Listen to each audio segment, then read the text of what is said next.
¿Qué tal? Muy buenas noches. Bienvenidos a Entrevista Académica. Hoy, hoy contamos con la presencia del doctor Marco Alfredo Cifuentes Martínez. El doctor Marco Alfredo Cifuentes Martínez es licenciado en Derecho, tiene una especialidad en Derecho Civil y Laboral, maestro en Derecho, doctor en Educación y doctor en Penal. Muy buenas noches, maestro. Gran currículum. Bienvenido a este su canal Entrevista Académica. Es un placer. Y antes de entrar en la materia, que obviamente es un tema que a todos aquellos que estén dentro de un empleo, formal o no formal, afecta.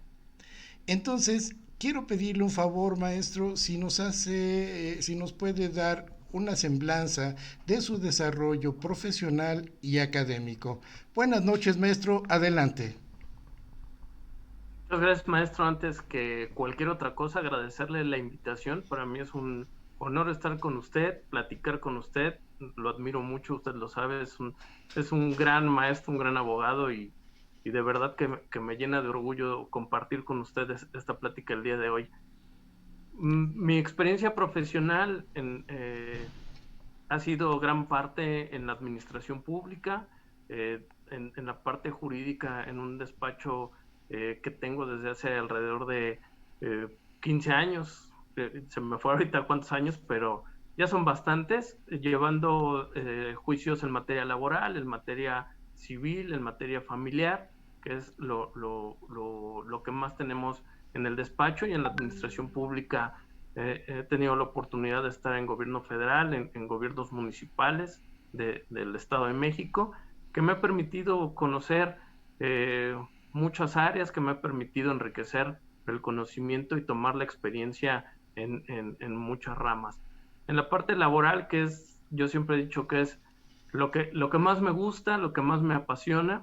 eh, Empecé en el organismo de agua de Cuautitlán Izcalli como apoderado, y ahí conocí muchos temas y fue donde realmente me apasionó este mundo del derecho laboral. Y a partir de ahí, representando trabajadores, representando empresas, siendo apoderado de ayuntamiento, de DIF, del organismo de agua, hasta llegar a ser subdirector jurídico laboral de DIF Nacional, encargado justamente de todos los juicios laborales del sistema. Y eso me abrió mucho el panorama, me invitó a seguir estudiando y especializarme. Y hoy encontramos un gran reto y yo veo con muy buenos ojos la reforma del proceso laboral, que ya era indispensable porque es lo que necesitamos para volver a creer en el derecho laboral. Yo así lo creo y tengo toda la fe en que así será. Bien, maestro, pues sí, es una gran reforma esperada, como usted bien lo dice, pero mi pregunta, o la pregunta primera que yo le voy a hacer es, ¿tiene algún sentido cambiar del sistema administrativo al sistema judicial? Porque, ¿cuál es el beneficio? ¿Qué nos puede comentar sobre esto? ¿Qué se espera? Yo creo que tiene una gran ventaja el pasar de las juntas de conciliación a los tribunales laborales. Para nadie es desconocida la realidad, en el sentido de que las juntas se encuentran totalmente rebasadas en cuanto a la carga de trabajo que tienen. Y esto es el reflejo, desde mi personal punto de vista, de el descuido que tuvo el Ejecutivo, tanto federal como local, en las juntas. Vemos que el trabajo crece, pero el personal de la Junta disminuye. No hay un apoyo real presupuestal a las juntas. No podemos dejar de lado que la historia de la naturaleza jurídica de las juntas se encuentra en que su creación se atendió en la parte ejecutiva y con la conformación tripartita, atendiendo que se confiaba de mayor manera en que, teniendo un representante de patrones, de trabajadores y del gobierno, que son los tres entes que participan justamente de las relaciones laborales, existiría una verdadera justicia laboral. En aquellas épocas de la creación de las juntas, se decía y nos dice la historia que había desconfianza en el Poder Judicial porque se temía que el Poder Judicial pudiera venderse al mejor postor, que en este caso sería la parte del capital.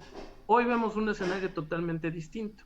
Vemos una Suprema Corte de Justicia que ha ganado muchos adeptos, que ha tenido pasos importantes. No digo que sea una corte perfecta, dista de serlo, pero ha generado mucha confianza en el respeto de los derechos humanos, de ser una corte constitucional y que avala los derechos de todas las personas, y que también hasta cierto aspecto lo han logrado en la mayoría de las entidades, los poderes judiciales locales.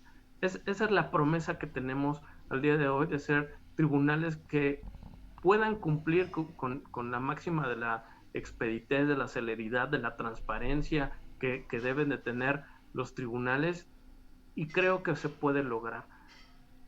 La otra ventaja es que al menos nos están vendiendo la idea de que los nuevos operadores de la justicia laboral serán elegidos a través de concursos de oposición, de concursos abiertos a cualquier persona, incluyendo obviamente el personal actual de las juntas de conciliación. Pero bueno, hay una apertura a tener al menos la posibilidad de ingresar a los cuerpos judiciales y poder formar parte de la operación de la justicia laboral. Ok, ok. Me queda, bueno, eso es la parte y quiero fungir aquí como el abogado del diablo. ¿Ok? Eh, Son promesas, entiendo que son promesas, pero realmente eso es la parte operativa que ha sido, así, que ha venido para tratar de mejorar. Digo tratar porque hay que esperar el resultado. Ahora, ¿qué beneficio le va a otorgar a quienes acudan a esa justicia? En este caso, que son los trabajadores. Y los trabajadores muchas veces tienen que esperar una sentencia en 3, 4, 5 años. No lo sé. Pero, ¿cuál va a ser ese beneficio para ellos? Maestro, justamente el beneficio que se espera, y lo voy a decir tal cual, el beneficio que nos prometen es acortar los tiempos de la impartición de la justicia. Pero también no quisiera dejar de mencionar que si nosotros hacemos un análisis de la Ley Federal del Trabajo antes de la reforma, antes de este nuevo sistema, los plazos que marca la ley nos hablan de la terminación de un juicio laboral en 2 o 3 meses. Entonces, realmente en los plazos legales no estábamos alejados de una impartición de justicia pronta y expedita. El problema se encuentra en los operadores, en que hay una junta rebasada en la que celebra alrededor de 40 audiencias al día, si es que puede, o que nos prometen 40 audiencias y se desahogan 15 atendiendo el cúmulo de trabajo que tienen, o la manera en que vamos alargando las propias audiencias. Hoy el nuevo proceso nos ofrece una fase escrita y una fase oral. En esa fase oral, 2 audiencias nada más, la audiencia preliminar y la audiencia de juicio, con lo cual se esperaría acortar justamente los tiempos. Sin embargo, yo lo que veo, y espero también no pecar de, como usted dice, ser el abogado del diablo, promesas hemos tenido en el sistema de justicia penal, en los nuevos modelos de justicia familiar, en el que tenemos el mismo marco, la misma estructura de los procesos de solamente 2 audiencias. Sin embargo, vemos que por una u otra razón los procedimientos o las audiencias se difieren, se suspenden, se alargan, y entonces eso que nos promete la ley de ser una sola audiencia o 2 audiencias, perdón, pues termina por no ser aplicado en la realidad. Bueno, es que la verdad, maestro, eso suena muy atractivo. Pero al final de cuentas, si ya teníamos esos plazos de 3 meses, de que un trabajador no se le iba a ampliar, que sus salarios caídos iban a ser de un año, porque me acuerdo que en esa reforma consideraban resolver la mayor parte de los juicios en un año. Y la verdad es que no fue así. Ahora, también hay que entender otra cuestión social, que le voy a hacer la pregunta del millón. cómo se van a manejar esta situación que por necesidad muchos, también entiendo, muchos empresarios tuvieron que despedir trabajadores y pues obviamente muchos trabajadores no acudieron al llamado y no se hizo, creo que en el momento oportuno, el llamado constitucional para decretar un estado de emergencia. ¿Qué responsabilidad? Le voy a hacer dos preguntas. ¿Cómo se va a manejar este despido de trabajadores que seguro ya están y que las juntas no habían procesado este tipo de demandas? Y la segunda, ¿cómo es el nuevo cambio para esos trabajadores? ¿Qué consideraciones tienen? Por favor, maestro. Es una pregunta muy interesante y que nos estamos haciendo justamente en estos momentos. Realmente no sabemos cuáles van a ser los criterios a aplicar en todos estos casos, porque fue un tema manejado políticamente, política y socialmente, lo voy a decir así. ¿Por qué? Porque si nos vamos a lo que establece la Ley Federal del Trabajo, tuvo que existir una declaratoria de emergencia sanitaria y en consecuencia la suspensión de las relaciones laborales, lo que traía como una obligación de la parte patronal el pagar única y exclusivamente un mes de salario mínimo a todos sus trabajadores y suspender esa relación laboral hasta en tanto se levantara la situación de emergencia. Situación que no aconteció y que provocó a través de un acuerdo administrativo que la autoridad determinara una emergencia sanitaria, pero sin hacer esta declaratoria para los efectos de la suspensión e inclusive ordenando que se continuara con el pago total a todos los trabajadores, lo cual puso en total riesgo a las empresas, a la parte patronal, pero también a muchos trabajadores que ante la falta de acceso a la justicia por estar cerradas las juntas de conciliación no pudieron en aquel momento iniciar sus acciones. Desde que iniciaron reanudaron actividades las juntas, han venido innumerables demandas para justamente atacar esta parte de los despidos. Hay que recordar que durante el tiempo de la contingencia y que no hubo juntas de conciliación, quedaron suspendidos todos los plazos. Por lo tanto, muchos aún están en tiempo de poder presentar sus demandas. ¿Qué nos depara el nuevo modelo? Comentarle que a partir del 1 de octubre, en el caso Estado de México y atendiendo los transitorios de la reforma a la Ley Federal del Trabajo el 1 de mayo del 2019, se ha decidido implementar ya a nivel local este nuevo modelo. A la par van a entrar en funcionamiento el Centro de Conciliación del Estado de México, Centro de Conciliación Laboral, y los tribunales laborales dependientes del Poder Judicial del Estado de México.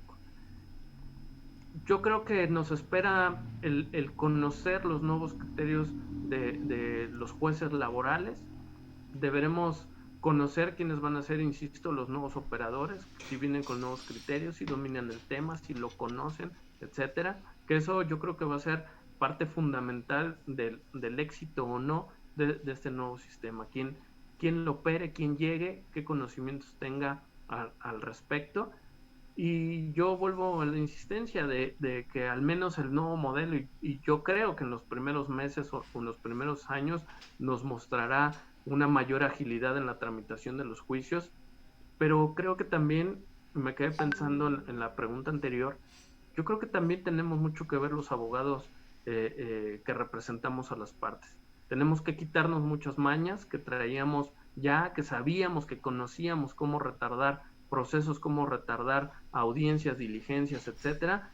Lo traíamos muy claro. Entonces, yo creo que este nuevo modelo exige un cambio no solamente en la impartición de justicia, sino también en aquellos que representamos tanto a patrones como trabajadores. Usted lo dijo muy bien, el haber reducido a un año como máximo el pago de los salarios caídos y a partir de ahí pagar un interés capitalizable le pegó totalmente al trabajador y benefició al patrón, que lejos de cumplir con esa parte de que no se alargara el juicio más de un año, pues tenemos que en la práctica, y se lo digo con pleno conocimiento de causa, al día de hoy nos tardan en radicar una demanda mes y medio, 2 meses, y nos tardan hasta 4 meses en tener una audiencia, 3, 4 meses. Entonces, ¿dónde está esa parte de la justicia pronta? Claro, claro, y toda la razón. Por eso es que muchos de nosotros estamos un poco a la expectativa y incrédulos de que realmente será un cambio. Ahora, ¿de quién dependerán las juntas, estimado doctor? ¿Quién va a ser el Consejo de la Judicatura, en el caso de las juntas federales y en el caso de los tribunales locales, quién? Si nos puede explicar cómo estará la organización. Sí, el régimen transitorio de la reforma nos dice que las juntas de conciliación, tanto a nivel federal como a nivel local, continuarán en funcionamiento hasta en tanto concluyan todos los expedientes que se encuentren en trámite. Sí, A partir de la entrada en vigor o de la aplicación de la reforma, ya con la existencia de los tribunales y con el Centro Federal y los locales de conciliación, a partir de ese momento los tribunales dependerán directamente de los poderes judiciales, tanto de la federación como de las entidades. Lo que se busca obviamente es que llegue el momento en el que las juntas desaparezcan en cuanto a su estructura, organización y funcionamiento, puesto que ya no serán necesarias. La pregunta que yo dejaría sobre la mesa con toda la pena del mundo es cuánto tiempo van a tardar las juntas en concluir sus procedimientos. Porque si bien es cierto el régimen transitorio establece un periodo de tiempo, la realidad es que vemos muy lejanos esa posibilidad de terminar en el tiempo que se establece. Justo platicaba la semana anterior con un presidente de junta y él me decía que él veía que esto no se iba a acabar hasta dentro de 2 o 3 años. Entonces, imaginemos también lo que va a costar presupuestalmente. Yo creo, y se lo decía, para mí es un doble gasto el que genera el Poder Judicial y ahora el Poder Ejecutivo para mantener dos justicias laborales totalmente distintas.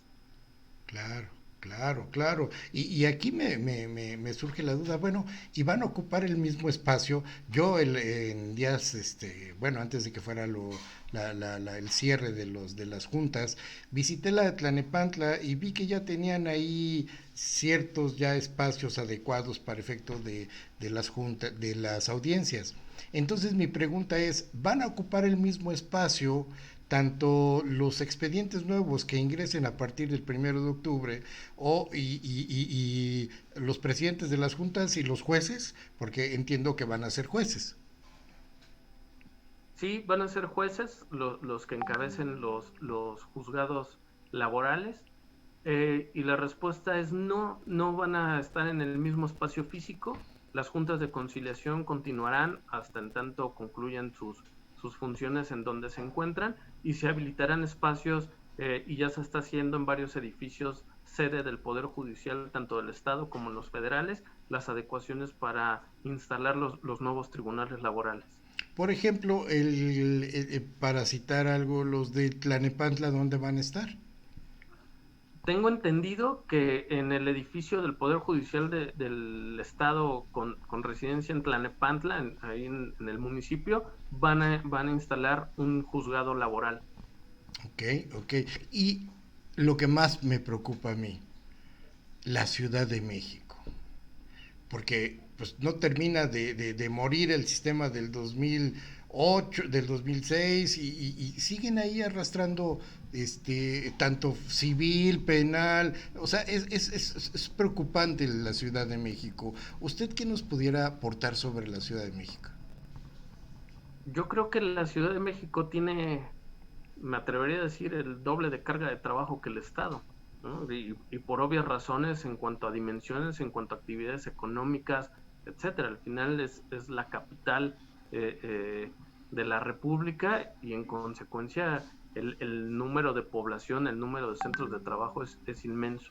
Yo esperaría, y por eso le comentaba que yo tengo mucha fe en esto, de que el Poder Judicial de la Ciudad de México refleje el esfuerzo para cumplir con lo establecido en la propia reforma a la Ley Federal del Trabajo. Sin embargo, las dudas se generan como usted perfectamente lo dice. Todos yo creo, usted y yo compartimos ese gran gusto de cuando salieron de niños héroes los juzgados familiares y se los llevaron a Bellas Artes y nos sentíamos soñados al entrar a ese impresionante edificio, que al paso de los meses se convirtió en exactamente lo mismo que teníamos en Niños Héroes, un cúmulo de expedientes, torres y torres de expedientes, Sí. y la burocracia judicial en su apogeo. Bueno, voy a dejar por un momento a la parte de la burocracia. Eh, ¿Cómo será el procedimiento en este momento para que la gente que sepa que va a iniciar un procedimiento judicial laboral a partir del 1 de octubre sepa cómo lo va a manejar? Porque me supongo que apenas estamos en estudio los abogados. Y la segunda pregunta que le voy a hacer, usted decía que los abogados debemos de cambiar la actitud, es decir, debemos ser más negociadores. ¿Sí? Y justamente esta segunda pregunta me permite comenzar para responder la primera. Okay. ¿Cómo va a ser el nuevo proceso? Se incluyó una etapa prejudicial de conciliación. Esa es la razón de ser de los nuevos centros de conciliación en materia laboral locales y del Centro Federal de Conciliación y Registro Laboral. No se dará trámite judicial a ninguna demanda que no haya agotado de forma previa este procedimiento ante los centros de conciliación. Encontramos excepciones en los casos de que el despido haya sido con causa en el embarazo de una mujer, en alguna cuestión de discriminación, en una cuestión de violencia, trabajo infantil, la afectación a derechos sindicales, de libertad y de asociación sindical, se quedan exceptuadas de la parte conciliatoria. Para todo lo demás, se tiene que agotar esta fase de conciliación. Y aquí me gustaría proporcionar un dato que daban en alguna plática de la Secretaría del Trabajo, en el sentido de que los tribunales laborales están esperando que todos o del total de conflictos laborales que lleguen al centro de conciliación se ponga fin a ellos a un 70% y que solo el 30% llegue a los tribunales. Eso sería increíble y eso nos permitiría responder su pregunta de que hoy tenemos que negociar. Hoy más que nunca tenemos que ocupar la conciliación como un medio alterno de solución de conflictos y no solamente por el nuevo proceso, yo lo diría que ocupando la parte de lo que estamos viviendo de la contingencia. Yo platicaba en días anteriores con mi socio del despacho y le decía que me da miedo agarrar asuntos nuevos porque yo no sé cuál va a ser el final de esos juicios. No sé si la empresa a la que yo demande va a seguir existiendo para cuando termine el juicio. No sé a quién le voy a cobrar. El nuevo proceso ya permite la notificación vía edictos, pero eso a mí no me alienta. El hecho de que se incluya por primera vez en la materia del trabajo este tipo de notificaciones, creo que lejos de beneficiar, nos permitiría construir castillos en el aire, de notificar a alguien que no sé dónde lo voy a localizar y a quién le voy a ejecutar la sentencia que en su momento pudiera dictarse. Entonces, el objetivo de nosotros como abogados es aprender a negociar, es aprender a que en materia laboral tenemos que conciliar y ocupar y aplicar ese viejo dicho que bien dice que más vale un mal arreglo que un buen juicio, ¿no? Y es totalmente aplicable en estos momentos, insisto. ¿Cómo va a ¿Cómo? ser entonces el Sí. nuevo procedimiento? Tenemos que agotar esa etapa prejudicial. Ok. Ya se ocupan un buzón electrónico y eso es algo muy importante en la reforma y en la implementación del procedimiento. Este buzón electrónico servirá como medio de comunicación entre las partes y el centro de conciliación y también en la parte de los tribunales laborales. El uso de la tecnología ya era indispensable y lo estamos viviendo también en nuestra realidad. Establece la ley que este procedimiento conciliatorio prejudicial no debe de durar más de 45 días y que el centro tendrá que hacer lo necesario para cumplir este periodo de tiempo como máximo, protegiendo obviamente al trabajador. En cuanto termine esta fase de conciliación, en caso de no lograr un convenio, se otorgará una constancia de no conciliación al trabajador o al patrón, porque también pudiera ser el caso, Sí. y con esta constancia, o más bien esta constancia, será un requisito adjuntar en la demanda, sin la cual el tribunal no le dará entrada al nuevo juicio. Es un requisito de procedencia contar con la constancia de no conciliación. Ok, hablando del proceso, siguen siendo los 60 días a partir del despido que tiene el trabajador, 60 días naturales para efecto de interponer la demanda. Luego entiendo que van a ser 45 días. En esos 45 días debe de llevarse a cabo la celebración en este caso, de negociación, ¿sí? Y a partir de ahí, ¿qué periodo corre o es de inmediato o cómo se va a manejar para llevarlo ya a juicio? Los plazos, como bien dicen, continúan los plazos de prescripción para presentar o iniciar, en este caso, el proceso, siguen siendo los mismos, 2 meses para el caso de despido injustificado. ¿Qué es lo que sucede? Al momento en que se da el despido, empiezan a correr esos 2 meses que establece la ley, dentro de los cuales el trabajador tendrá que acudir ante el centro de conciliación a solicitar el inicio de este proceso, y a partir de que se dé la solicitud del trabajador quedan suspendidos los plazos para la prescripción. Y una vez agotado esta fase, estos 45 días, y teniendo la constancia de no conciliación, a partir de ese momento empiezan a correr o continúa, perdón, transcurriendo el plazo de esos 2 meses para la presentación ahora de la demanda ante el Tribunal Laboral. Ok, ok. Y a partir de la recepción y admisión de la demanda, que tendrá que ser un escrito diferente al de conciliación. ¿Sí? Ante el centro de conciliación encontramos únicamente una solicitud Ok, de conciliación que formula patrono trabajador con requisitos básicos: nombre, CURP, nombre de la empresa o de la persona citada, su giro, y con eso se inicia el procedimiento. Si pasáramos a la parte de la demanda, esta ya nos pide una estructura real, cosa que no teníamos en la Ley Federal del Trabajo, que nada más nos señalaba que teníamos que mencionar los hechos, las peticiones y si queríamos podíamos adjuntar las pruebas. Hoy la demanda tiene como requisito el señalar el tribunal ante el que se promueve, el nombre y domicilio para oír y recibir notificaciones, nombre del demandado, o si no se conoce, su domicilio, cuál es su giro, los hechos, las prestaciones, y muy importante, a partir del nuevo procedimiento tenemos que ofrecer y adjuntar las pruebas de cada una de las partes. Esto pasa en la demanda y en la contestación a la demanda.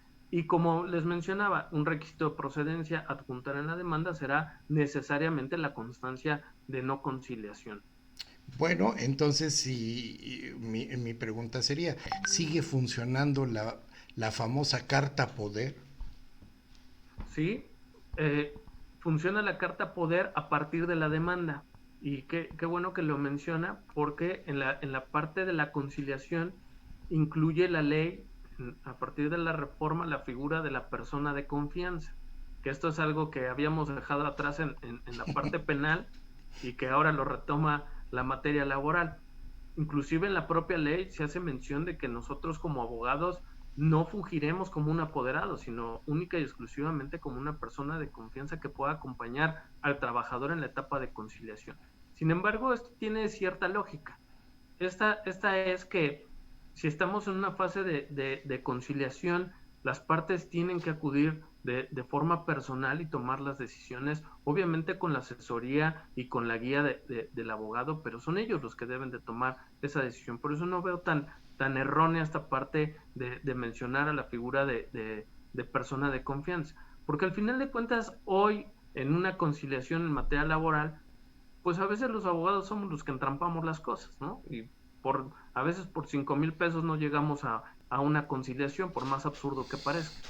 Entonces, el objetivo es, como le mencionaba hace unos momentos, el tratar de lograr el mayor número de conciliaciones posible. Hablan de un porcentaje muy alto, el 70%, que ojalá se logre. Yo creo que por justicia y por paz social sería bueno lograr esas conciliaciones. Claro, claro, doctor. Y la verdad es que como vamos avanzando, yo veo otro punto aquí. Esta parte de la ley de la persona de confianza, que hace mucho no lo teníamos y lo teníamos en el sistema penal. Esta farsa de persona de confianza lo hacen porque los abogados han probado no ser honestos con los trabajadores. Yo creo que no, no por la parte de honestidad, yo creo que por la parte a veces de cerrazón del abogado, eh, de, de querer obtener una mayor cantidad ya en el juicio a lo que pudiéramos obtener en una fase conciliatoria. Y darle mayor peso a una cuestión que se ha ido profesionalizando en los últimos años, que es la figura del conciliador, a la cual yo también le tendría mucha fe en este nuevo sistema de que realmente lleven a cabo la función que tienen que hacer, porque hoy en las juntas de conciliación, aun y cuando tenemos funcionarios conciliadores, la realidad es que lo vivimos todos los días en el sentido de que cuando empieza la audiencia nos dicen, ¿y se van a arreglar o no, abogados? Le decimos, no, bueno, pues cualquier cosa me avisan. Eso no es una función de conciliación. No se está ejecutando lo que la ley dispone desde hace muchos años y que desafortunadamente vemos que el error no está en la ley, está una vez más en los operadores. Ok, ahora, si usted estuviera por parte de los trabajadores, ¿qué les diría con esta nueva ley que va a entrar en vigencia a partir del 1 de octubre? ¿Qué recomendaría? Pues para ser honestos, yo estoy recomendando a las personas que se han acercado conmigo para asesoría, conciliar, tratar de negociar. De verdad que no porque no crea en el sistema, sino porque no creo en que muchos patrones puedan pasar la contingencia y sus efectos económicos, y que más vale tener al día de hoy el 50% de algo al cero de una sentencia o de un laudo perfecto.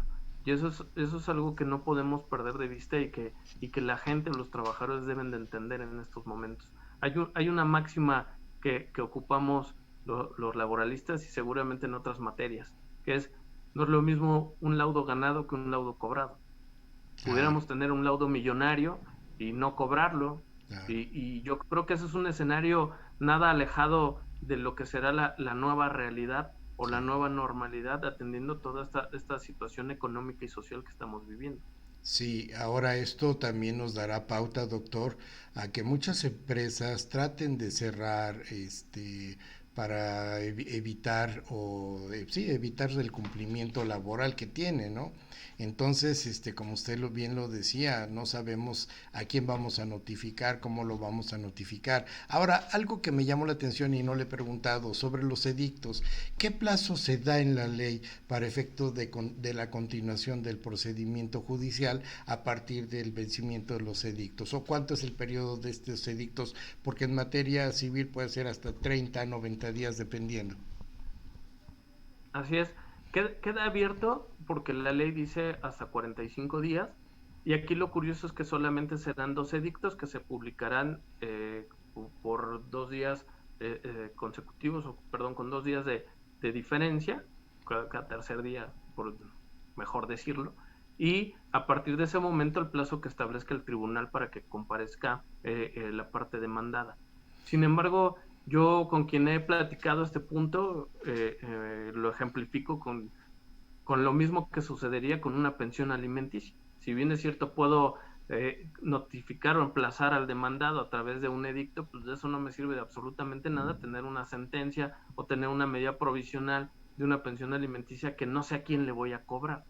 Yo Claro, creo que la finalidad es buena, ¿no? Es noble el poder por primera vez contar con esta notificación y poder tramitar un juicio, pero ¿y si no lo encuentro? Si hoy no sé dónde está, resulta claro que va a ser muy complicado volver a ubicar a ese patrón. Si bien es cierto, a partir de la reforma y a partir de lo que señala la Ley Federal del Trabajo con respecto a los representantes del patrón, pudiéramos o podemos hacer la demanda a socios, etcétera. La realidad es que esto es algo muy complejo de lograr en la realidad, atendiendo que quien forma, y esos son los criterios afortunados o desafortunados de la Junta, con quien se forma la relación laboral es con la moral. Y entonces, esta es la que asume todas las responsabilidades de la relación laboral y sus consecuencias. Claro, claro, claro que sí, doctor. Pues mire, y ya la por última pregunta, doctor. ¿Cuál es el plazo estimado en la ley desde el inicio del procedimiento de negociación hasta que se dicte una sentencia? ¿Cuánto nos llevaría? De los cálculos que yo más o menos he hecho, considerando los 45 días que nos exige la ley para el procedimiento judicial, yo calculo alrededor de 4 meses como máximo entre el inicio de la fase conciliatoria prejudicial hasta el dictado de la sentencia definitiva, como máximo esos 4 meses, atendiendo toda esta parte de las notificaciones. Solamente se me pasaba señalarles que a partir de la contestación a la demanda se mantienen las figuras de réplica y de contrarréplica en el procedimiento laboral, solamente que ahora se puede hacer por escrito. Y esa es la parte que incluye la fase escrita del procedimiento, que va desde la presentación a la demanda hasta el acuerdo que recaiga la contrarréplica que formule el demandado, y a partir de ahí comienza la fase oral, a partir de una audiencia preliminar, en la cual, al igual como lo vemos en otras materias, se depura el procedimiento, se admiten pruebas, se contempla un recurso de reconsideración en contra de actos del secretario instructor, que es una figura novedosa en el procedimiento, y que va a ser este secretario instructor el encargado por disposición del juez de tramitar toda la fase escrita, y a partir de la fase oral es el juez el que lleva a cabo todos los actos. No quiero decir que el juez no haga nada en la fase escrita, por supuesto que él es el director del proceso, pero la parte de la instrucción escrita la autoriza y la realiza el secretario. En esta audiencia preliminar se admiten y se ordena la preparación de las pruebas, y se señala fecha de audiencia para la audiencia principal, en la cual se desahogarán todas las pruebas que se encuentren debidamente preparadas, se formulen alegatos y se pueda estar en condiciones de dictar sentencia de forma posterior a la celebración de la audiencia. Perfecto, perfecto, doctor. Pues mire, la verdad es que fue muy ilustrativa esta parte que nos acaba de dar del nuevo procedimiento. Sabemos que van a surgir dudas. ¿Algún correo electrónico donde se pueda consultar con usted o para que puedan recurrir con usted para efecto de algún ya tratamiento próximo? Claro, maestro, es marcoalfredosifuentes@hotmail.com, y con todo gusto los atendemos. Pues le agradezco mucho. ¿Algún comentario final, maestro? Nada más agradecerle una vez más su invitación, y creo que la reflexión para todos tiene que ser que el implementar un nuevo modelo de justicia en la materia que sea implica retos importantes tanto para la administración de justicia como para nosotros como abogados. Si nosotros no aportamos en un cambio de cultura jurídica, de nuevas formas de llevar a cabo el derecho, nada va a cambiar en nuestro país. Entonces, tenemos un gran reto por delante, y esperemos sacar adelante esta materia que hasta el día de hoy no es tan bien vista como otras. Pues, maestros Marco Alfredo Cifuentes Martínez, es un placer nuevamente y le agradezco su atención, sobre todo porque fue muy ilustrativo para todos nosotros y seguro lo estaremos invitando en un futuro porque la materia laboral nos falta hablar de sindicatos, nos falta hablar de varias cosas. Entonces, quiero por favor pedirle que esté pendiente para cuando usted tenga disposición, hagamos otra entrevista académica y nos acompañe. Por ahora, amigos, eso ha sido todo. Fue la presentación del doctor Marco Alfredo Cifuentes Martínez en esta entrevista académica. Les agradecemos su presencia y los esperamos para la próxima entrevista académica. Gracias y buenas noches.